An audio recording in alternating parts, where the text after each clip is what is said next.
and welcome back to the Teacherpreneur Association podcast. Today, this topic is going to resonate deeply with every teacher. It's about wealth and the often overlooked value of educators in our society and how you can kind of step into becoming a wealthy educator. Now, there is a huge elephant in the room or in the garden, as that's where I'm sat, and it's the current educational system, as it frequently undervalues the incredible contributions teachers make. And if you're not in the educational system, people don't really understand it because from the outside, it looks like a great job, right? You got summer off, you get to work with kids all day. The perception of it is not actually what it truly is all about. Even though teachers contribute to inspire and educate the future of generations with so much dedication. And of course, this is different for every country, but there is a collective narrative that educators are undervalued and underpaid, but not if you're not in the classroom. If you're outside the classroom, people think that, you're earning enough, that's how it is.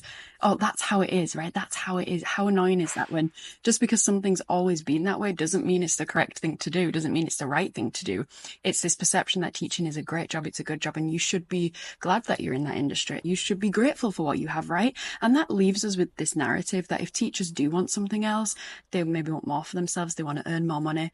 If educators aspire to something more, if they dream of earning beyond their current means, they're somehow seen as greedy or out of line, or, well, you didn't go into teaching to become wealthy. But why shouldn't teachers pursue wealth and financial security?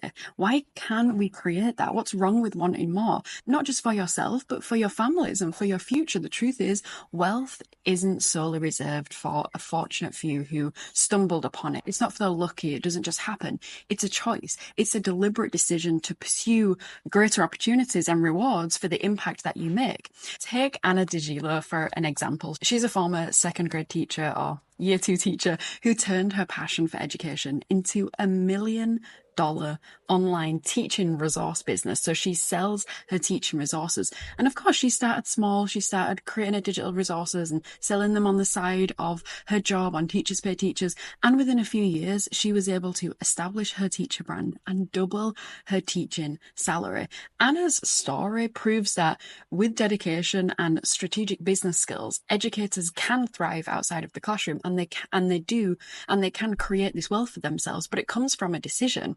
Another example I love is Gloria Jenkins, who actually went into business after she retired. She was a former special education teacher, but she opened successful daycare centres in Atlanta, and her commitment to early childhood education and her entrepreneurial spirit have not only impacted children's lives, but have also empowered her to continue advocating for social justice in her community. And she took what she knew in the classroom, she noticed that there was a huge gap in the market, and she created something out of that and created wealth for herself in the meantime. John Spencer, who is also a former middle school teacher, he's a big believer in empowering students and teachers through the power of creativity. And I found an article and he once said, teachers are some of the most innovative and resourceful people I know. If anyone can turn their passion into a sustainable business, it's teachers. And it's because without noticing, the things that you do on a day-to-day basis, the problems you solve, the solutions you come up with are incredible skills that are so valuable in the business world. And in the business world, you can create wealth. On my own journey, wealth was never something I strived for. It was experiences. It was to be able to travel, to be able to work remotely, to stay in specific places. I always had this vision of staying at this resort overlooking Epcot at Walt Disney World. And it seemed like an impossible dream, both financially and logistically due to school schedules.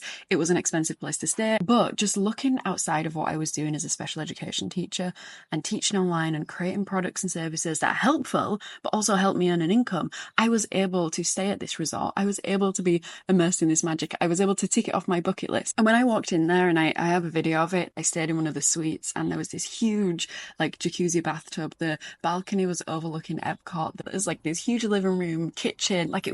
I'd never stayed in something like that before at Disney.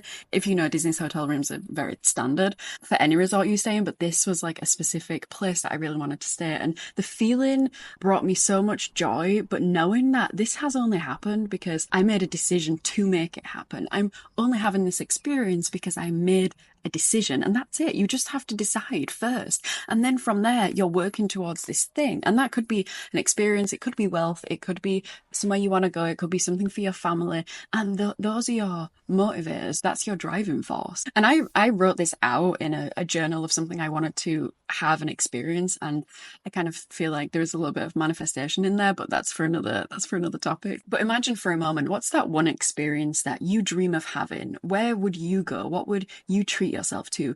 Money is just a currency that we use. It's about the freedom and the opportunities it affords. This is your life and you deserve to experience it fully. And the truth is, money helps you do that. Wealth, income, financial freedom, these shouldn't carry negative connotations. We shouldn't be judged because we want more and we want something different. This is available to us. And there are pathways to creating this life that you envision, to contributing more to society, to leaving lasting impact. I shared this probably a few years ago, how now I'm able to contribute to this dog charity every single month that rescues dogs and brings them over to England. And I'm so grateful to be able to do that. I would have never been able to do that if I was still in the classroom. I didn't have the means to do that. Building wealth isn't just for you. It is for others around you. It's for society around you. You're able to tip more. You're able to treat people more. You're creating a positive ripple effect that's going to help generations to come. To achieve this vision, it starts with recognizing your unique strengths as a teacher. Now, if you currently are teaching online or selling online, the more you hone in on this, the more you're able to earn. This could be classroom management, curriculum design. When you focus on that and you build your business around this one thing that you can help people with, you're able to create products, services, courses that help people and earn you an income in return of that. As a teacher, you are the master of communication, empathy, problem solving, and these skills are so valuable in the business world. And by honing in on these skills and adding that business know-how, you can break free from the limitations of traditional education, traditional employment, and create your own path to success. And success is going to look different for all of us, but this means you will have the opportunity to build your legacy beyond the classroom. How freeing is that feeling to know you can educate on whatever topic you want and make it profitable? The satisfaction of helping different groups of people, helping parents, helping other teachers, reaching people in all different countries and being able to have a product that can sell to all these people, even while you're sleeping, if you create a pre-recorded course.